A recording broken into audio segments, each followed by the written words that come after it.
إن الحمد لله نحمده ونستعينه ونستغفره ونعوذ بالله من شرور أنفسنا ومن سيئات أعمالنا. من يهده الله فلا مضل له ومن يضلل فلا هادي له، وأشهد أن لا إله إلا الله وحده لا شريك له، وأشهد أن محمدًا عبده ورسوله. يا أيها الذين آمنوا اتقوا الله حق تقاته ولا تموتن إلا وأنتم مسلمون. يا أيها الناس اتقوا ربكم الذي خلقكم من نفس واحدة وخلق منها زوجها وبث منهما رجالا كثيرا ونساء، واتقوا الله الذي تساءلون به والأرحام إن الله كان عليكم رقيبا. يا أيها الذين آمنوا اتقوا الله وقولوا قولا سديدا يصلح لكم أعمالكم ويغفر لكم ذنوبكم، ومن يطع الله ورسوله فقد فاز فوزا عظيما. أما بعد، فإن خير الحديث كتاب الله، وخير الهدي هدي محمد صلى الله عليه وسلم، وشر الأمور محدثاتها، وكل محدثة بدعة، وكل بدعة ضلالة، وكل ضلالة في النار. أعوذ بالله السميع العليم من الشيطان الرجيم. بسم الله الرحمن الرحيم. كلا بل ران على قلوبهم ما كانوا يكسبون. وقال النبي صلى الله عليه وسلم: إن العبد إذا أخطأ خطيئة نكتت في قلبه نكتة سوداء، فإذا هو نزع واستغفر وتاب سقل قلبه، وإن عاد زيد فيها حتى تعلو قلبه، وهو الرأن الذي ذكره الله عز وجل: كلا بل ران على قلوبهم ما كانوا يكسبون. قابل عزت، قابل احترام، قابل قدر بزرگوں، دوستوں، ساتھیوں اور میرے عزیز دینی ملی بھائیوں، آج کے اس خطبہ جمعہ میں گناہوں کے تعلق سے، گناہوں کے اثرات یا گناہوں کے برے اثرات، اس تعلق سے آپ لوگوں کے سامنے کچھ باتیں پیش کرنے کی کوشش کروں گا. اللہ رب العالمین سے دعا ہے کہ وہ مجھے حق بات کہنے کی توفیق عطا فرمائے، بعد ازاں ہمیں ان باتوں پر عمل کرنے کی بھی توفیق عطا فرمائے. معزز سامعین اکرام، میں اپنی بات کی شروعات عبداللہ ابن مسعود رضی اللہ عنہ کے اس قول سے کروں گا جو کہ صحیح بخاری کے اندر موجود ہے، جس میں وہ اس بات کی طرف اشارہ کرتے ہیں کہ ایک مومن بندہ گناہوں کو کس نگاہ سے دیکھتا ہے، کس نظریے سے دیکھتا ہے، اور ایک فاجر بندہ گناہوں کو کس طریقے سے دیکھتا ہے. مومن بندے کے بارے میں فرماتے ہیں، وہ کہتے ہیں: ان المؤمن يرى ذنوبه كأنه في اصل جبل يخاف ان يقع عليه. ابن مسعود رضی اللہ عنہ فرماتے ہیں کہ مومن بندہ یہ سمجھتا ہے کہ گناہوں کے برے اثرات ہوتے ہیں، گناہوں کے اثر ہوتے ہیں، اور اسی نگاہ سے وہ گناہوں کو دیکھتا ہے، گناہ کرنے سے پہلے بھی اور گناہ کرنے کے بعد بھی. ان المؤمن يرى ذنوبه كأنه في اصل جبل يخاف ان يقع عليه. وہ کہتے ہیں کہ وہ اس طریقے سے دیکھتا ہے کہ اسے یہ لگتا ہے کہ گویا کہ وہ پہاڑ کے نیچے بیٹھا ہو اور پہاڑ اس کے اوپر گرنے والا ہو. یعنی کہ اس کا اثر یہ ہوگا، گناہوں کا اثر یہ ہوگا کہ وہ اس کو برباد، تباہ و برباد کر دے گا اس کو. جس طریقے سے پہاڑ اگر کسی کے اوپر گر جائے تو گرنے کے بعد وہ انسانوں کو ہلاک و برباد کر دیتا ہے. پہاڑ کی مثال اللہ کے نبی صلی اللہ علیہ وسلم عبداللہ ابن مسعود رضی اللہ عنہ نے دی. اس میں اس کو اگر ہم اس طریقے سے سمجھنا چاہیں جیسے اس مسجد کے نیچے کوئی کھڑا ہو اور اس مسجد کی بنیاد نہیں ہو تو آدمی کیسے محسوس کرے گا؟ مسجد کے نیچے وہ بنیاد نہیں ہو تو اس کو ڈر نہیں رہے گا کہ ابھی گر جائے گی اور تبھی گر جائے گی اور میں جو ہے ابھی ہلاک و برباد ہو جاؤں گا. ایسی ہی مومن بندہ گناہوں کو دیکھتا ہے کہ اگر گناہ ہو گیا یا گناہ جو ہے اس کے اثرات یہ ہیں کہ گناہ اگر ہوا تو اس سے زندگی، دنیا اور آخرت، ساری زندگی، دنیا اور آخرت دونوں جہانوں کی زندگیاں برباد ہو جائیں گی. اس کا اثر یہ ہوگا کہ یہ مجھے ہلاک و برباد کر دے گا گناہ. اس طریقے سے مومن بندہ گناہوں کو دیکھتا ہے، اس نگاہ سے، اس زاویے سے دیکھتا ہے. جبکہ آگے فرمایا کہ جو فاجر ہے، گنہگار ہے، بیکار انسان ہے، وہ اپنے گناہوں کو اس طریقے سے دیکھتا ہے وَإِنَّ الْفَاجِرَ يَرَى ذُنُوبَهُ كَذُبَابٍ وَقَعَ عَلَى أَنْفِهِ، کہ فاجر آدمی، فاجر بندہ اس طریقے سے دیکھتا گناہوں کو گویا کہ اس کے جسم کے کسی حصے پر کوئی مکھی بیٹھی تھی، اور مکھی جب بیٹھی تھی تو اس نے اپنے ہاتھ کے اشارے سے اس کو حرکت دی اور وہ اڑ گئی، اور اس کے بعد جس حصے پر مکھی بیٹھی تھی اس کا اثر کوئی باقی نہیں رہا۔ اسی طریقے سے فاجر آدمی سمجھتا ہے گناہ کرے گا تو اس کا کوئی اثر باقی نہیں رہے۔ یہ فاجر اور گنہگار آدمی اس طریقے سے سمجھتا ہے، جبکہ سچ اور حقیقت بات یہی ہے کہ گناہوں کے اثرات ہوتے ہیں، اس کو اسی طریقے سے سوچنا چاہیے، اسی نظریے سے دیکھنا چاہیے جس نظریے سے مومن بندہ دیکھتا ہے۔ اور یہی وجہ ہے گناہوں کے برے اثرات ہوتے ہیں، گناہوں کے اثرات نہایت ہی خطرناک ہوتے ہیں۔ اسی وجہ سے اللہ کے نبی صلی اللہ علیہ وسلم کے بارے میں آپ نے سنا ہوگا بارہا کہ اللہ کے نبی صلی اللہ علیہ وسلم دن بھر میں 100 سے زیادہ استغفار کرتے تھے، 70 سے 100 سے زیادہ استغفار کرتے تھے۔ آخر کیوں؟ استغفار کا مطلب گناہوں سے معافی مانگنا، گناہوں سے معافی طلب کرنا۔ اللہ کے نبی صلی اللہ علیہ وسلم کیوں سکھایا امتیوں کو؟ اسی لیے نا کہ اس کے برے اثرات ہوتے ہیں۔ اگر برے اثرات نہیں ہوتے تو اللہ کے نبی صلی اللہ علیہ وسلم اتنی کثرت سے نہیں کرتے استغفار۔ تو آپ صلی اللہ علیہ وسلم کا کثرت سے استغفار کرنا بھی اس بات کی طرف اشارہ کرتا ہے کہ گناہوں کے اثرات ہوتے ہیں، گناہوں کے برے اثرات ہوتے ہیں۔ اور صحابہ اکرام نے بھی یہی سمجھا، صحابہ اکرام نے بھی اللہ کے نبی صلی اللہ علیہ وسلم نے استغفار، اللہ کے نبی صلی اللہ علیہ وسلم کو استغفار پڑھتے ہوئے دیکھا تو یہی سمجھا کہ گناہوں کے برے اثرات ہیں۔ چنانچہ حضرت ابو ہریرہ رضی اللہ عنہ کے بارے میں ہے کہ وہ کہتے ہیں کہ جب میں نے دیکھا کہ اللہ کے نبی صلی اللہ علیہ وسلم مجلسوں میں اور دن بھر میں کم سے کم 70 یا 100 سے زیادہ استغفار کرتے ہیں، تو میں نے سوچا کہ اللہ کے نبی صلی اللہ علیہ وسلم کے تو گناہ معاف ہیں، اللہ کے نبی صلی اللہ علیہ وسلم کے تو سارے گناہ معاف ہیں، اس کے باوجود آپ صلی اللہ علیہ وسلم دن بھر میں اتنی بار استغفار کرتے ہیں، تو ہمیں کتنی بار کرنا چاہیے؟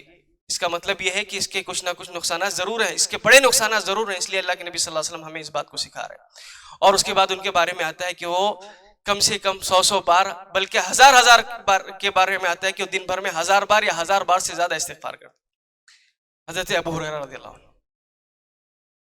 اور وہ استغفار کرتے تھے تو آج آپ دیکھتے ہیں اللہ رب العالمین نے کس طریقے سے ان کو مقبولیت دی ہے۔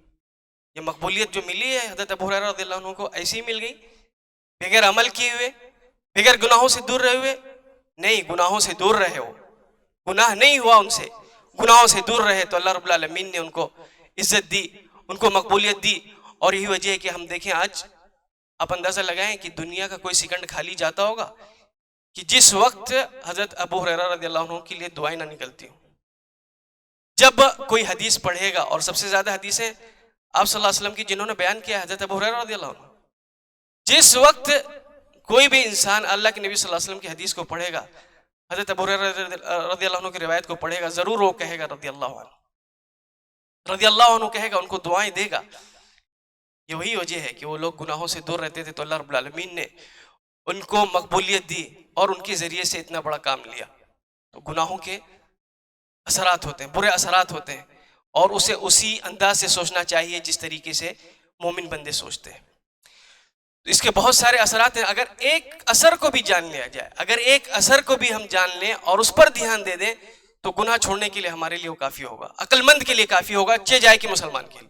مسلمانوں کی بات میں پہلے عقل مند، ایک عام انسان کی بات میں کر لوں، عقل مند انسان کے لیے کافی ہوگا کہ گناہ کو نہ کرے، چہ جائے کہ مسلمان۔ لیکن اس سے پہلے میں بتاؤں کہ گناہ کہتے کسے ہے، گناہ کی ڈیفینیشن ہے کیا، اور گناہ کی ڈیفینیشن خود اللہ کے نبی صلی اللہ علیہ وسلم نے بیان کر دی اپنے زبان سے۔ اللہ کے نبی صلی اللہ علیہ وسلم نے بتایا حدیث کے اندر کہ گناہ الاثم ما حک فی صدرک، الاثم ما حک فی صدرک وکرہت ان یطلع علیہ الناس، کہ گناہ وہ ہے کہ جب آپ کوئی کام کریں، کوئی کام کرنے کے بعد اگر وہ کام کی وجہ سے آپ کے دل میں چبھن ہو رہی، کوئی چیز ایسا لگ رہا ہے آپ کو کہ کوئی چیز آپ کو تکلیف دے رہی، چبھ رہی ہے، تو وہ گناہ کا کام ہے۔ اللہ رب العالمین نے یہ تاثیر رکھی گناہ کے اندر، اللہ رب العالمین نے یہ تاثیر رکھی گناہ کے اندر کہ وہ جو گناہ کرتا ہے اس کو تکلیف دیتا ہے گناہ، اللہ یہ کہ کسی کا دل بے حس ہو، مردہ ہو جائے تو پھر احساس نہیں ہوگا۔ مردہ جسم جیسے ہے، مردہ جسم اگر ہے اس کا پوسٹ مارٹم کرو، کچھ بھی کرو، کچھ احساس ہوتا ہے؟ ایسی دل ایسی ہی دل ہے. دل اگر مردہ ہو گیا تو پھر احساس نہیں ہوگا، لیکن جس کا دل زندہ ہے اس کو ضرور احساس ہوگا. اور میں آپ کو بتا دوں کہ کوئی بھی انسان، بلکہ یہ بتا دوں کہ یہ جو اللہ رب العالمین نے تاثیر رکھی گناہ کے اندر جو چبھ رہا ہے، یہ بھی اللہ رب العالمین کی طرف سے رحمت ہے. انسانوں مسلمانوں یہ بھی رحمت ہے. اللہ رب العالمین اس میں اشارہ کر رہا ہے، تنبیہ، وارننگ دے رہا ہے کہ لوٹ جاؤ، یہ تکلیف ہو رہی ہے، لوٹ جاؤ، ابھی بھی وقت ہے، لوٹ جاؤ، آ کے مجھ سے معافی مانگ لو. تو یہ رحمت ہے. اور جب بھی انسان پہلی بار گناہ کرے گا یا کبھی کبھی یہ گناہ اس کو بار بار چبھے گا اور وہ کبھی کبھی پلٹنا چاہے گا بھی، لیکن ہمیں معلوم ہے کہ ہمارے ساتھ شیطان بھی ہے. شیطان بھی ہے جو ہمارے جسم میں دوڑتا رہتا ہے، 24 گھنٹہ خون کی طرح دوڑتا رہتا ہے. اس کو ساری چیزیں پتہ ہوتی کہ یہ کیا کرے گا، اور اس کو لگتا ہے کہ یہاں سے یہ بندہ پلٹ سکتا ہے، انسان پلٹ سکتا ہے، اللہ کے راستے میں آ سکتا ہے. تو وہ انسان کے اوپر پوری قوت سے حملہ کرتا ہے اس وقت، خاص کر کے جب انسان تکلیف کو محسوس کرتا ہے اور وہ چاہتا ہے کہ پلٹ جائے. اور پھر یہاں پر اس کو اپنا شکار بنانا چاہتا ہے، پھر اس کو تسلی دیتا ہے شیطان دنیا بھر کے، ارے پہلا گناہ ہے، چھوٹا گناہ ہے، ابھی کہاں مرنے جا رہے ہو، بعد میں توبہ کر لینا، صبح میں توبہ کر لینا، مرنے سے پہلے توبہ کر لینا. اس طریقے سے اس کو آ کے اس وقت جب وہ توبہ کرنے کے موڈ میں ہوتا ہے، اس وقت اس کو بہکانا شروع کرتا ہے. اب یہیں پر انسان کو، مسلمانوں کو شیطان سے لڑنا ہے. یہیں پر اس کو یہ دیکھنا ہے کہ وہ شیطان کے بہکاؤ میں نہ آئے، اللہ رب العالمین کی طرف سے پلٹ جائے. لیکن یہیں پہ شیطان کے بہکاؤ میں انسان آ جاتا ہے اور پھر وہ توبہ کرنے سے رک جاتا ہے. لیکن اللہ رب العالمین کی طرف سے ضرور اس کو وارننگ ملتی ہے، انسانوں کو وارننگ ملتی ہے نا. اور یہ آ کے شیطان جو وسوسہ دیتا ہے، تسلی دیتا ہے، اس کو میں ایک مثال سے واضح کروں. جیسے کوئی قلم ہے، قلم کی جو نوک ہے یا چاقو کی جو نوک ہے، جب اس کو آپ پہلی بار لگائیں گے کہیں بھی تو وہ چبھے گا یا نہیں چبھے گا، پہلی بار چبھے گا، ہے نا. لیکن پھر اس کے اوپر اگر کوئی کپڑا لگا دے ہلکا سا، پھر اس کے بعد چبھے گا لیکن چبھن کم ہوگی. پھر اس کے اوپر اور کپڑا لگا دے تو چبھن اور کم ہو جائے گی. پھر ایک ٹائم ایسا آ جائے گا کہ وہ پورا کپڑا وہاں لگ جائے گا اور اس کے بعد اس کے اندر جو چبھنے والی صلاحیت ہے وہ ختم ہو جائے گی. جو تکلیف دینے والی اس نوک کے ذریعے سے جو تکلیف ہو رہی ہے وہ ختم ہو جائے گی. تو شیطان جیسی ہی انسان کو یہ چبھن ہوتی ہے، شیطان آ کے اسی طریقے سے پٹی لگاتا ہے اس کو، اور یہ چاہتا ہے کہ اس کو تسلی دے کے ادھر ادھر بہکا دے، اور پھر وہ بعد میں گناہ کرتا ہے، پھر وہ اس کو تکلیف ہوتا ہے، پھر آ کے شیطان اس کے اوپر یہ پٹی لگاتا ہے. ایک دن ایسا ہوتا ہے کہ اب گناہ کرنے کے بعد یہ گناہ اس کو چبھتا نہیں، یہ گناہ کرنے کے بعد یہ گناہ اس کو تکلیف نہیں دیتا ہے. تو اللہ رب العالمین کی طرف سے اس کے اندر تاثیر ہے، اس کے اندر وارننگ ہے انسانوں کے لیے، اور انسانوں کو چاہیے کہ وہ اسی وقت اللہ رب العالمین کی طرف پلٹ جائیں. لیکن مسئلہ یہ ہے کہ شیطان کے چکر میں آ کے جو ہے وہ نہیں پلٹ پاتا ہے. بہرحال اللہ کے نبی صلی اللہ علیہ وسلم نے جو بتایا، الاثم ما حاک فی صدرک وکرہت ان یطلع علیہ الناس، آگے یہ بھی بتایا کہ جو چبھے، جو عمل کرنے کے بعد آپ کے دل کو چبھن پہنچائے، اور پھر آپ اس بات کو پسند نہ کریں کہ اس کے بارے میں کسی کو پتہ چلے. نیک کام اگر آدمی کرتا ہے تو چاہتا ہے کہ لوگ جان جائیں، کوئی مسئلہ نہیں، اچھا کام کیا کوئی مسئلہ نہیں ہوگا. لیکن گناہ کا کام ہوتا ہے جب آدمی چاہتا ہے کہ کوئی دوسرا نہ جان پائے. تو وہ عمل جو آپ کوئی کام کریں اور اس کے بعد آپ کے دل کو چبھے اور پھر آپ یہ سوچیں کہ یہ کسی دوسرے کو معلوم نہ ہو، یہی گناہ ہے. اب آپ کو کسی سے پوچھنے کی ضرورت نہیں ہے، آپ اسی پر فیصلہ کریں یہ گناہ کا کام ہے یا نہیں. اور یہ آپ کی زندگی میں آئے گا، گزرے گا، آپ کو یہیں پہ دیکھ لینا ہے اور یہیں آپ کو سمجھ جانا ہے کہ یہ گناہ کا کام. اگر تکلیف دے رہی ہے وہ چیز، اور دیتی ہے، تکلیف دیتی ہے، انسانوں کو تکلیف دیتی ہے، انسان سمجھ سکتا ہے اس کو، بہت زیادہ اس میں ریسرچ کرنے کی ضرورت نہیں ہے. تو یہ ہے گناہ کی ڈیفینیشن، الاثم ما حاک فی صدرک وکرہت ان یطلع علیہ الناس، کہ کوئی کام جو آپ کریں اس کے بعد وہ چیز آپ کو چبھے اور پھر آپ یہ چاہیں کہ اس کے بارے میں کسی کو خبر نہ ہو. یہ ہے گناہ کی ڈیفینیشن. اب ہم نظر دوڑاتے ہیں کہ گناہوں کے جو اثرات ہوتے ہیں. اگر آپ اس پہ نظر دوڑائیں گے، نصوص کو دیکھیں گے، قرآن حدیث کی باتوں کو دیکھیں گے، تو آپ کو معلوم پڑے گا کہ اس کے جو اثرات ہیں بہت بھیانک ہیں گناہ کے. پہلی بات تو آپ یہ نہ سوچیں کہ گناہ چھوٹا یا بڑا ہوتا ہے، چھوٹا بڑا کر کے آپ ڈیفرنس کرنے کی کوشش نہ کریں. آپ یہ سوچیں گناہوں کے لیے کہ آپ نافرمانی کس کی کر رہے ہیں. آپ یہ سوچیں کہ یہ میں گناہ یہ چھوٹا یا بڑا یہ نہیں دیکھیں، آپ یہ سوچیں کہ آپ گناہ یعنی نافرمانی کس کی کر رہے ہیں؟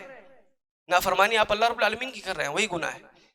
تو جو گناہوں کے جو برے اثرات ہیں اس میں سے اگر ایک پر بھی ہم غور کریں تو ہمارے کو گناہ چھوڑنے کے لیے کافی ہوگا. سب سے پہلے اگر میں بتاؤں کہ گناہ کا جو اثر ہے، گناہ کرنے کی وجہ سے انسان کو جنت سے محروم کر دیا جا سکتا ہے. گناہ انسان کو جنت میں داخل ہونے سے محروم کر دیتا ہے. اور اس کی دلیل حضرت آدم علیہ السلام. حضرت آدم علیہ السلام کو اللہ رب العالمین نے جنت سے کیوں نکالا؟ کیا کیا تھا انہوں نے؟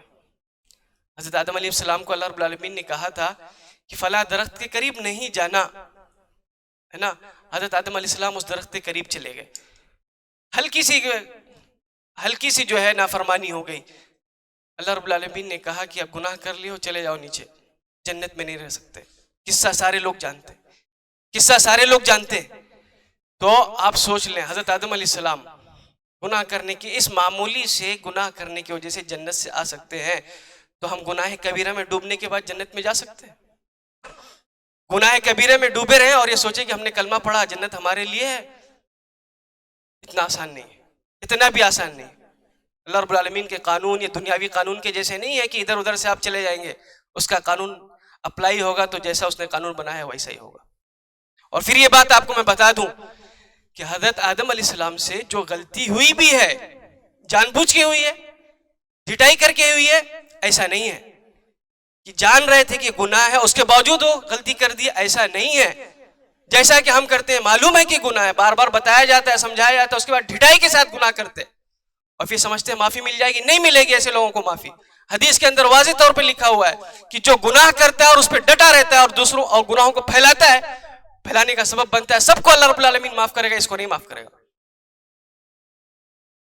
تو گناہ جو ہم کرتے ہیں، ویڈیو دیکھتے ہیں، ویڈیو وائرل کرتے ہیں، گندی گندی ویڈیو ایک دوسرے کو دکھاتے ہیں، یہ ایسے لوگ ہیں جن کے بارے میں یہ آتا ہے کہ ایسے لوگوں کو اللہ رب العالمین معاف نہیں کرے گا. بہرحال حضرت آدم علیہ السلام کی غلطی کے بارے میں ہم دیکھیں، انہوں نے جان بوجھ کے نہیں کیا تھا. اللہ رب العالمین نے قرآن میں ذکر کیا، وَلَقَدْ أَهِدْنَا إِلَىٰ آدَمَ مِن قَبْلُ فَنَسِيَ. اللہ رب العالمین نے کہا کہ عہد و پیمان ہوا تھا حضرت آدم علیہ السلام کے ساتھ کہ شیطان دشمن ہے، اس کے بہکاوے میں نہیں آنا. لیکن شیطان نے بھی جب اس طریقے سے حضرت آدم علیہ السلام کے پاس آیا کہ میں آپ کا خیر خواہ ہوں، اور دھوکہ ایسے دیا جاتا ہے، جو دھوکہ دیتا ہے نا، جس سے آپ نے اب دیکھے ہوں گے دنیا میں بھی جو دھوکہ کھاتے ہیں جو لوگ، وہ پہلے جو ہے خیر خواہ بن کے ہی آتے ہیں. شیطان نے بھی خیر خواہ نہیں بلکہ قسمیں کھائی، وَقَاسَمَهُمَا إِنِّي لَكُمَا لَمِنَ النَّاصِحِينَ. قسم کھا کے بتایا اس نے کہ میں آپ کا خیر خواہ ہوں، آپ چلے جائیں، چھو لیں. وہ تھوڑی دیر کے لیے منع تھا، ایسا تھا ویسا تھا، کوئی مسئلہ نہیں، اب آپ کر سکتے ہیں. تو اللہ نے کہا کہ جب وہ حضرت آدم علیہ السلام سے ایسی باتیں ہوئیں، اس جو عہد و پیمان ہوا تھا، جب شیطان نے بہکایا تو اس وقت بھول گئے جو عہد و پیمان تھا. فنسیا. تو بھولنے کی وجہ سے بھی اللہ رب العالمین نے انہیں جنت سے نکال دیا. تو جو جان بوجھ کے گناہ کرتا رہے وہ جنت میں جانے کے سپنا دیکھے، ہو سکتا ہے یہ صحیح ہوگا اس کا سپنا. اتنی بھی سستی جنت نہیں ہے، اتنی بھی سستی جنت نہیں ہے. جنت ایکسپٹ ہی نہیں کرے گی جس کے اندر ناپاکی ہے، گناہ ناپاکی ہے. جنت کی صفات میں آپ دیکھ لیں، قرآن کے اندر موجود ہے، طیبہ طیبات، فرشتے طیبین ہیں. جہاں جگہ آپ کو طیب ملے گا کہ وہ لوگ ناپاک نہیں ہیں، ناپاکی نہیں ہے ان کے اندر، صاف ستھرے لوگ ہیں، پاکیزہ لوگ ہیں. تو ناپاک انسان کیسے جائے گا اس کے اندر؟ گناہ ناپاک ہے، غلیظ ہے. اتنا ہی کافی ہے گناہوں کو چھوڑنے کے لیے کہ انسان یہ سمجھ لے کہ کسی گناہ کی وجہ سے اس کو جنت سے محروم کر دیا جائے گا. اور آپ کو معلوم ہے، میں نے رات میں بھی یہ بات بتائی ہے کہ اگر آدمی جنت نہیں جائے گا تو کہاں جائے گا؟ جنت نہیں جائے گا تو کہاں جائے گا؟ جہنم. اور جہنم کو کوئی برداشت کر سکتا ہے؟ جہنم کو کوئی برداشت کر سکتا ہے؟ آپ قرآن اور حدیث کو اٹھا کے دیکھیں، جہنم کی جو صفات ہے، رونگٹے کھڑے ہو جاتے ہیں اس کو سن کے. کون برداشت کر سکتا ہے؟ آدمی سوچتا ہوگا ارے کچھ دن کے بعد میں جنت میں چلا جاؤں گا، لیکن پہلے آپ یہ تو سوچیں کہ جہنم میں اگر داخل ہوئے تو ہوگا کیا. یہاں دنیاوی آگ آپ برداشت نہیں کر سکتے، دنیاوی آگ ہم برداشت نہیں کر سکتے ایک آدھ سیکنڈ کے لیے، اور جہنم کی آگ اس سے کہیں زیادہ سخت، کہیں زیادہ اس سے زیادہ تکلیف دہ، اس کو کون برداشت کر پائے گا؟ آپ کبھی جاتے ہوں گے سوئمنگ پول یا کہیں نہانے جاتے ہوں گے، تھوڑی دیر آپ کو پانی کے اندر سے ڈبایا جائے، تھوڑی دیر پانی کے اندر ڈبایا جائے، آپ برداشت نہیں کر پاتے، آپ باہر نکلنا چاہتے ہیں. یہ تو پانی ہے، آگ کے اندر اگر ڈبا دیا جائے تو کیا ہوگا؟ یہ جہنم. اگر لحظہ بھر کے لیے، سیکنڈ بھر کے لیے اس کو، کسی انسان کو اس میں ڈال دیا جائے تو برداشت نہیں کر پائے گا. اور حدیث کے اندر یہ چیز موجود ہے کہ اللہ رب العالمین ایک آدمی، ایسے آدمی کو جو دنیا میں سب سے زیادہ عیش و آرام میں رہا ہے، اس آدمی کو جو دنیا میں کبھی تکلیف دیکھا ہی نہیں ہے، اس آدمی کو اللہ رب العالمین سیکنڈ بھر کے لیے، غمسہ واحدہ کا، غمسہ واحدہ، سیکنڈ بھر کے لیے اللہ رب العالمین اس کو جہنم میں ایک ڈبکی لگائے گا. اس کے بعد نکال کے پوچھے گا کیا خیال ہے تمہارا اس جہنم کے بارے میں؟ تو اس کا جواب ہوگا کہ میں عیش و آرام کس چیز کا نام ہے میں جانتا ہی نہیں ہوں، عیش و آرام کسے کہتے ہیں؟ ایک سیکنڈ میں یہ حالت ہو جائے گی. تو یہ جہنم کی صفت ہے، یہ جہنم کی صفت ہے. تو آدمی شیطانوں کے وسوسے میں نہیں آئے کہ نہیں کلمہ پڑھ لیے ہیں تو ہمارے لیے تو جنت ہے، جنت میں ہم جائیں گے، بھلے سے کچھ دیر کے لیے جہنم میں جائیں، لیکن یہ کچھ دیر کے لیے جہنم میں جانا اس کو کون برداشت کر پائے گا؟ انسان نہیں برداشت کر پائے گا. عقل مند آدمی ایسا نہیں سوچ سکتا ہے کہ میں جہنم میں جاؤں گا بعد میں جنت میں جاؤں. عقل مند آدمی وہ ہوگا کہ وہ پہلی سوچے گا کہ میں پہلی فرصت میں جنت میں چلا جاؤں. اور عقل مند وہ آدمی ہوگا کہ جو جنت میں جانا چاہے گا تو وہ گناہ نہیں کرے گا. پہلی چیز یہ. دوسری چیز کہ اگر آدمی گناہ کرتا ہے تو شرعی علم سے محروم رہے گا. شرعی علم یعنی جس علم کے ذریعے سے آپ اللہ سے قریب ہو سکتے ہیں، جس علم کے ذریعے سے آپ جنت کے راستے کو پا سکتے ہیں، اس سے محروم کر دیا جائے گا انسان. اس کو سمجھ میں نہیں آئے گی، دین کی باتیں اسے سمجھ میں نہیں آئے گی. اللہ نے قرآن میں کیا کہا اس کو پلے نہیں پڑے گا. اللہ کے نبی صلی اللہ علیہ وسلم کی حدیثوں میں کیا باتیں ہیں اس کے سمجھ میں نہیں آئے گی اگر انسان گناہ کرے گا. امام شافعی رحمہ اللہ کے بارے میں آپ لوگوں نے سنا ہوگا، نہایت ذہین شخصیات میں سے ان کا شمار ہوتا ہے. ذہینوں کی لسٹ نکالی جائے تو امام شافعی رحمہ اللہ کا اس میں جو ہے سر فہرست رہیں گے. اتنے ذہین تھے. ان کے بارے میں آتا ہے کہ جب وہ قرآن یا کوئی چیز یاد کرتے تھے تو جب صفحہ پلٹتے تھے تو دوسرے صفحے پہ کوئی چیز رکھ دیتے تھے، ہاتھ رکھ دیتے تھے، صرف اس وجہ سے کہ کہیں ایسا نہ ہو کہ نگاہ اس صفحے پہ پڑ جائے اور پہلے یہ صفحہ کیپچر ہو جائے، یہ صفحہ یاد ہو جائے، بعد میں اس پہ نگاہ پڑے اور اس کے بعد یہ صفحہ یاد ہو جائے یا کیپچر ہو تو معلومات ادھر ادھر ہو جائے، انفارمیشن ادھر ادھر ہو جائے. اس لیے وہ ہاتھ رکھ دیتے تھے یا کوئی صفحے کے اوپر کوئی چیز رکھ دیتے تھے. یہ ذہانت تھی امام شافعی رحمہ اللہ کی. ایک بار وہ کہتے ہیں کہ مجھے یاد نہیں ہو رہی تھی چیزیں، پریشانی آ گئی، تھوڑی سی پریشانی آ گئی، یاد نہیں کر پا رہا تھا میں کوئی چیز. تو انہوں نے اپنے استاد سے آ کے اس بارے میں پوچھا اور بتایا کہ ایسا ایسا معاملہ ہے. روز یاد کرتا تھا، یاد ہو جاتا تھا، آج یاد نہیں ہو رہا ہے. تو وہاں پر انہوں نے وکی بن جراح جو ان کے استاد تھے، انہوں نے ان کو نصیحت یہی کی تھی کہ ہو سکتا ہے آپ سے کوئی گناہ ہو گیا ہو، کوئی گناہ ہو گیا ہو جو ریکارڈ بن گیا آپ کو یاد کرنے میں. اور اس کے بارے میں شعر موجود ہے، شکوت الی وکیع سوء حفظی فارشدنی الی ترک المعاصی فاخبرنی بان العلم نور ونور اللہ لا یہدی للعاصی. امام شافعی کہتے ہیں کہ میں نے اس بارے میں شکایت کی تو امام صاحب نے، وکی بن جراح رحمہ اللہ نے کہا کہ گناہوں کو چھوڑ دیں، ترک المعاصی، گناہوں سے دور رہیں. اور اس جو گناہ ہوا تھا جس کے بارے میں اگر تفصیل لیں گے، ڈیٹیل لیں گے تو اس میں یہ بات ملتی ہے کہ امام شافعی رحمہ اللہ سے جو گناہ ہوا تھا وہ صرف اور صرف اتنا تھا کہ ان کی نظر کسی خاتون کے پیر پہ پڑی تھی. ان کی نظر کسی خاتون کے پیر پہ پڑی تھی، اجنبیہ کے پیر پہ پڑی تھی، اس کی وجہ سے ان کو یاد نہیں ہو رہا تھا. تو جو انسان، جو مسلمان ایک خاتون کے سر کے بال سے لے کے اس کے پیر کے ناخن تک دیکھتا ہے، وہ شریعت کی باتیں اس کو مل جائیں گی، معلومات اس کو مل جائے گی. سورہ فاتحہ سورہ صحیح سے یاد کر پائے گا؟ وہ نہیں یاد کر پائے گا. اور میں یہاں بول سکتا ہوں کہ اگر ہم لوگ اتنے سارے لوگ موجود ہیں، کسی کو امامت کے لیے ابھی کہہ دیا جائے سارے مسلمان ہیں، بہت کم ایسے لوگ ہوں گے جو سورہ فاتحہ صحیح سے پڑھ لیں. وجہ یہی سب ہے کہ اللہ رب العالمین نے محروم کی. یہ محرومی ہے کہ ہمیں سورہ فاتحہ صحیح سے یاد نہیں، سورہ فاتحہ ہم صحیح سے پڑھ نہیں پا رہے، سورہ اخلاص یاد نہیں، آیت الکرسی معلوم نہیں. وجہ یہی ہے کہ گناہوں میں پوری طریقے سے ڈوبے ہوئے. اور جو گناہوں میں ڈوبا ہوگا اللہ رب العالمین اپنا نور اس کو نہیں دے گا. وہی بات آگے امام وکی رحمہ اللہ نے بتائی تھی، وَأَخْبَرَنِي بِأَنَّ الْعِلْمَ نُورٌ وَنُورُ اللَّهِ. یہ شریعت کا جو علم ہے، یہ جو ایمان ہے، اللہ کا نور ہے. نور اللہ. اور اللہ رب العالمین کا یہ جو نور ہے جو آپ کے دل ہمارے دلوں میں ڈالتا ہے جو ایمان ہے, نافرما بردار نافرمانی کرنے والے بندے کو نہیں حاصل ہو سکتا, اللہ رب العالمین نہیں دے گا. ویسے بھی آپ سوچ لیں کہ اگر کوئی قیمتی چیز ہے, سونا ہے, چاندی ہے, جواہرات ہے, کیا کوئی عقل مند آدمی اس کو کیچڑ میں رکھنا پسند کرے گا؟ گوبر میں رکھنا پسند کرے گا؟ ایک عقل مند آدمی ایسا کر سکتا ہے, مخلوق ایسا نہیں کر سکتا, اس کو لوگ پاگل کہیں گے. تو اللہ رب العالمین کا نور, اس سے قیمتی کوئی چیز نہیں ہو سکتی. اللہ رب العالمین اپنا نور آپ کے دل میں ڈال دے گا, یا اس دل میں ڈال دے گا جس کے اندر گناہ ہے, جس کے اندر ناپاکی ہے, کبھی نہیں ہو سکتا. تو اگر آدمی گناہ کرتا ہے تو جان لے کہ شرعی علم, وہ علم جس کے ذریعے سے جنت مل سکتی ہے, جس کے ذریعے سے جنت سے قریب ہو سکتا ہے, اس سے محروم کر دیا جائے گا. منافقین کے بارے میں آپ دیکھ لیں, قرآن کے اندر موجود ہے کہ منافقین اللہ کے نبی صلی اللہ علیہ وسلم کے ساتھ مجلسوں میں رہتے تھے, وہ بھی عربی تھے, صحابہ اکرام بھی عربی تھے, ایک ہی مجلس میں ہوتے تھے سب. لیکن جب مجلس ختم ہوتی تھی تو یہ منافقین کہتے تھے صحابہ اکرام سے, باتیں کیا ہوئی ہمیں سمجھ میں نہیں آیا. وَمِنْهُمْ مَن يَسْتَمِعُ إِلَيْكَ حَتَّى إِذَا خَرَجُوا مِنْ عِنْدِكَ مَاذَا قَالَ آنِفًا أُولَٰئِكَ الَّذِينَ طَبَعَ اللَّهُ عَلَىٰ قُلُوبِهِمْ وَاتَّبَعُوا أَهْوَاءَهُمْ. کہ صحابہ اکرام سے پوچھتے تھے مجلس سے فارغ ہونے کے بعد کہ ابھی اللہ کے نبی صلی اللہ علیہ وسلم نے کون سی باتیں کی ہیں, سمجھ میں نہیں آیا ہمیں.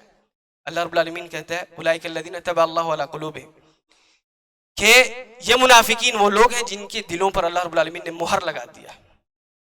ایمان دیا ہے, ایمان کی وجہ ایمان پر عمل نہیں کر رہے ہیں, میری باتوں کو اہمیت نہیں دے رہے ہیں, میں نے مہر لگا دیا ہے.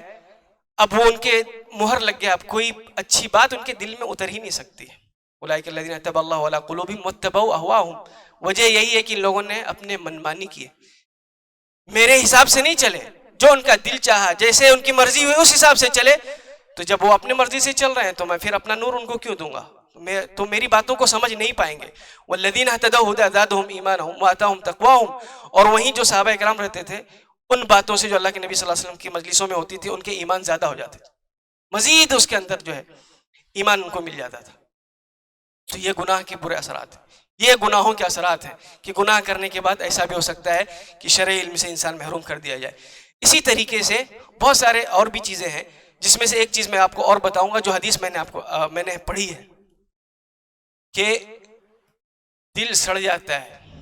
انسان جب گناہ کرتا رہتا ہے نا, دل سڑ جاتا ہے.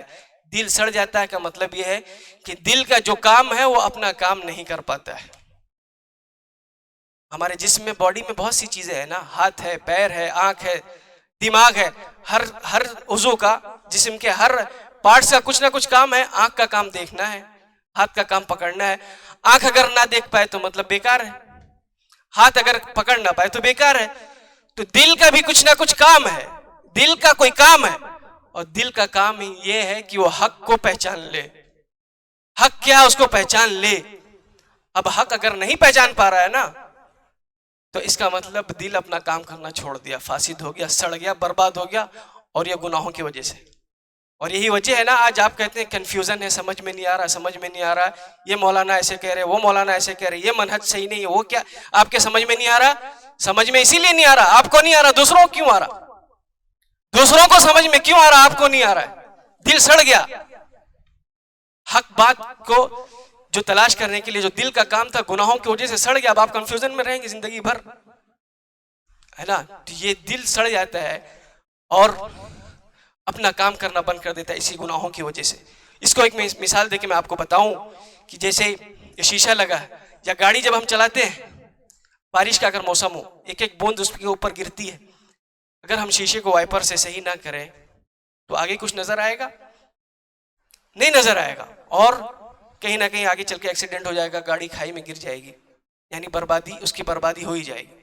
ایسی گناہ, جب گناہ کیا ایک آدمی, آ کے اس کے دل میں چپک گیا, اس نے صاف نہیں کیا, دوسرا بھی آ کے چپک گیا, نہیں صاف کیا, ایسا ہوتا رہے گا کہ پورا دل کالا پڑ جائے گا, اور پھر اب اس کو نظر نہیں آئے گا. اس کو نظر نہیں, حق کیا ہے نظر نہیں آئے گا. بالکل ایسی ہے جس طریقے سے بوندیں پڑ جائیں تو اس کو اگر ہٹایا نہ جائیں تو آگے نہیں سمجھ میں آئے گا, اسی طریقے سے یہ گناہ حق حق بات کو نہیں، اگر گناہ ہوتا رہا اس پہ چپک گیا تو پھر حق بات سمجھ میں نہیں آئے گی. تو حق بات جب سمجھ میں نہیں آتی تو یہی سب وجہ ہے اس کی.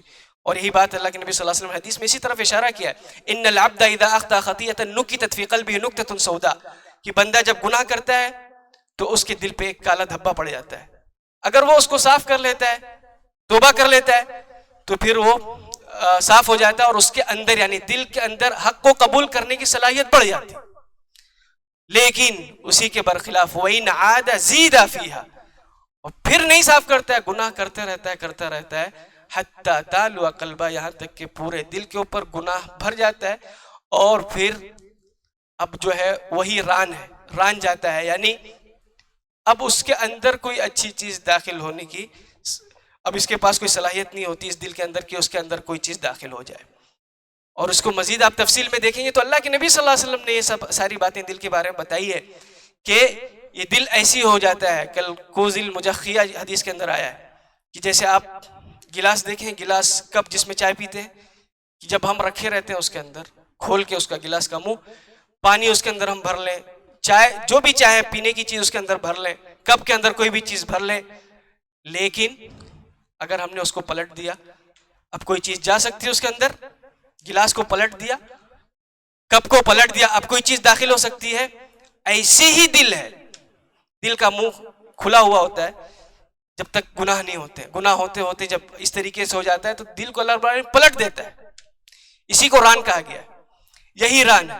اور پھر مہر بھی لگا دیتا ہے، خلاص مہر لگ گیا، اب اس کے اندر کوئی اچھی چیز جا ہی نہیں سکتی.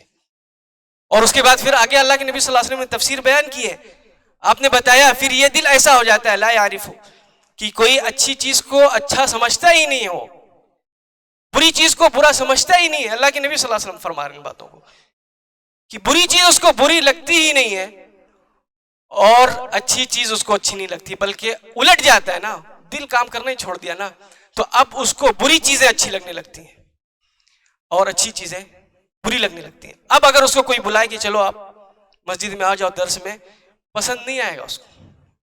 ہاں آپ بلاؤ چلو میچ دیکھنا ہے، کرکٹ کا میچ دیکھنا ہے، فلمیں دیکھنا ہے، وہاں ٹائم پاس کرنا ہے، خوشی سے جائے گا. یہ اگر ایسا ہے تو مطلب دل بدل چکا ہے. مولانا کو دیکھے تو ٹینشن ہو جائے گا، مولانا کو دیکھیں گے تو ٹینشن ہو جائے گا. مولانا نے کیا بگاڑا ہوا ہے؟ مولانا نے نہ آپ سے پیسہ مانگا ہے نہ کچھ مانگا. مولانا کو دیکھ کے چڑ کیوں ہو رہا آپ کو؟ اگر کسی کو مولانا لوگوں کو دیکھ کے چڑ ہوتا ہے، یا وہ لوگ جو درس درست کراتے ہیں، جو آپ کو بلاتے ہیں کہ آپ آئیں مسجد میں، ان کو دیکھ کے اگر آپ کو تکلیف ہو رہی ہے، چڑ محسوس ہو رہا ہے، تو مطلب یہ ہے کہ آپ کا دل سڑ چکا ہے. یہی مطلب ہے اس کا سیدھا سیدھا. مولانا بیچارے کیا کریں گے آپ سے، آپ کو بلا کے؟ آپ کو چڑ پیدا کی ہوئی، آپ کے پاس فرصت نہیں ہے، ٹھیک ہے کوئی بات نہیں، لیکن چڑ کیسے آئی؟ اگر چڑ آ رہی ہے آپ کے اندر تو آپ سمجھ جائیں کہ آپ کے دل کو اللہ رب العالمین نے پلٹ، ایسے لوگوں کے دل کے اللہ رب العالمین نے پلٹ دیا ہے، اسی وجہ سے ان کو چڑ پیدا ہو رہی ہے. اس کے علاوہ بھی اور بھی باتیں ہیں کہ اگر آدمی کرتا ہے گناہ تو بہت سی چیزوں سے محروم ہوتا ہے. اس میں سے آخری بات کہہ کے میں اپنی بات کو ختم کروں گا کہ نیک کاموں کی توفیق اللہ رب العالمین چھین لیتا ہے. جو گناہ کرتے ہیں نا، اللہ رب العالمین چھوڑ دیتا ہے ان کے گناہوں کی وجہ سے ان کو، اور ان کو توفیق نہیں دیتا ہے کہ وہ نیک کام کر پائیں. اب اگر آدمی نماز نہیں پڑھا ہے نا تو یہ نہ سوچے کہ میں تو اپنا مست ہو کے سو گیا، بلکہ یہ سوچے کہ اللہ رب العالمین نے اسے محروم کیا ہوا ہے، چھوڑ دیا. اللہ رب العالمین نے اپنا کانٹیکٹ اس سے توڑ لیا ہے. کانٹیکٹ نہیں اللہ رب العالمین کا. آپ فجر نہیں پڑھ رہے ہو، نماز نہیں پڑھ رہے ہو، مطلب کانٹیکٹ ختم ہے آپ کا اللہ رب العالمین سے. تو جو گناہ کرتا ہے تو گناہ کی وجہ سے اللہ رب العالمین اس سے اپنا کانٹیکٹ توڑ دیتا ہے. میں صرف ایک مثال دوں گا آپ کو، وہ مثال کافی ہے آپ کو اس بات کو سمجھنے کے لیے کہ ہمارے اسلاف، اور پہلی بات تو آپ سوچیں ہمارے اسلاف تھے کیسے. ہم بھی مسلمان ہیں، وہ بھی کلمہ پڑھے تھے، ہم بھی کلمہ پڑھے تھے. ذرا ان کو سوچیں کہ وہ تھے کیسے. آپ اپنے اسلاف کو دیکھیں گے، پرانے اسلاف کو دیکھیں گے آپ، تو ان میں آپ یہ چیز پائیں گے کہ وہ لوگ تہجد پڑھتے تھے. تہجد کے وقت پورا ماحول ہوتا ہے، سارے لوگ جاگتے تھے. تہجد کے وقت ایک ماحول بنا ہوتا تھا، سارے لوگ جاتے، ہر گھر میں لوگ جاگ جاگ کے تہجد پڑھتے تھے. تو کسی ایک سلف میں سے کسی ایک سے جو ہے تہجد کچھ دن نہیں پڑھ پائے، تہجد نہیں پڑھ پائے، تو وہ کہتے ہیں حرمت قیام اللیل بستۃ اشہر، حرمت قیام اللیل ستۃ اشہر بذنب اصبت. وہ کہتے ہیں مجھے محروم کر دیا گیا، حرمت قیام اللیل، کہ میں محروم کر دیا گیا کس سے؟ تہجد کی نماز پڑھنے سے. تو کہہ رہے ہیں کہ میں نماز پڑھتا تھا 6 مہینہ میں نہیں پڑھ پایا, تو مجھے ٹینشن ہوا کہ ایسا کیوں ہو گیا کہ میں نماز پڑھتا تھا آج تہجد نہیں پڑھ پا رہا ہوں. تو کہہ رہے ہیں میں نے اپنی پوری زندگی کا محاسبہ کیا, اپنی زندگی کو ٹٹولا, تو کہتے ہیں کہ میں نے ایک گناہ پایا. تو کہتے ہیں میں فوراً سمجھ گیا کہ اس گناہ نے مجھے روک دیا ہے قیام اللیل سے, اس گناہ نے قیام اللیل سے روک دیا. ابن رجب رحمہ اللہ اس پہ تعلیق چڑھاتے ہوئے لکھتے ہیں کہ پہلے جو ہمارے اسلاف تھے ان کے پاس گناہ نہیں ہوتے تھے, بہت کم ہوتے تھے, اس لیے انہیں پتہ چل جاتا تھا کہ کس گناہ کی وجہ سے یہ جو ہے اس نیک کام سے اللہ رب العالمین نے محروم کیا ہے. لیکن ہمارے پاس تو اتنے گناہ ہیں ہمیں کچھ پتہ ہی نہیں چلتا ہے کس گناہ کی وجہ سے ہم فجر کی نماز نہیں پڑھ رہے. تو آپ دیکھیں ان کو ٹینشن اس بات سے ہوا تھا, نفل نماز چھوٹ رہی تھی, تہجد کی نماز چھوٹ رہی تھی, تو ان کو ٹینشن ہو رہا تھا اور یہ سمجھ گئے تھے کہ اللہ رب العالمین سے کانٹیکٹ ختم ہو رہا ہے, اللہ رب العالمین نے محروم کر دیا ہے. تو آپ اگر نیک کام نہیں کر پا رہے ہیں, نماز نہیں پڑھ پا رہے ہیں, قرآن نہیں پڑھ پا رہے ہیں, سبحان اللہ الحمدللہ نہیں کہہ پا رہے ہیں, صدقہ و خیرات نہیں کر پا رہے ہیں, کوئی نیک کام کرنے میں آپ کا دل نہیں لگ رہا ہے, تو جان جائیں گناہوں کی وجہ سے ہے اور اس وجہ سے اللہ رب العالمین نے اپنا کانٹیکٹ ختم کر دیا ہے. لہذا ضرورت اس بات کی ہے کہ ہم اس سنگینی کو سمجھنے کی کوشش کریں, اس کو سمجھنے کی کوشش کریں کہ گناہ جو بہت خطرناک چیز, ویری ڈینجرس, بہت ڈینجر چیز ہے جو انسان کو ہلاک و برباد کر دے گی, یہاں بھی برباد کرے گی اور آخرت میں بھی برباد کرے گی. اللہ رب العالمین سے آخر میں دعا ہے کہ اللہ رب العالمین ہمیں کہنے سننے سے زیادہ عمل کرنے کی توفیق عطا فرمائے. اللہ رب العالمین ہمیں توفیق دے کہ ہم جو ہے اس نیک کام کر سکیں. اللہ رب العالمین ہمیں گناہوں سے بچائے. اللہ رب العالمین ہمیں جب تک اس دنیا میں زندہ رکھے ایمان اور اسلام پر زندہ رکھے, اور ہمارا خاتمہ ہو تو ایمان پر ہو. اقول قولی هذا واستغفر الله لي ولكم ولسائر المسلمين من كل ذنب فاستغفروه انه هو الغفور الرحيم.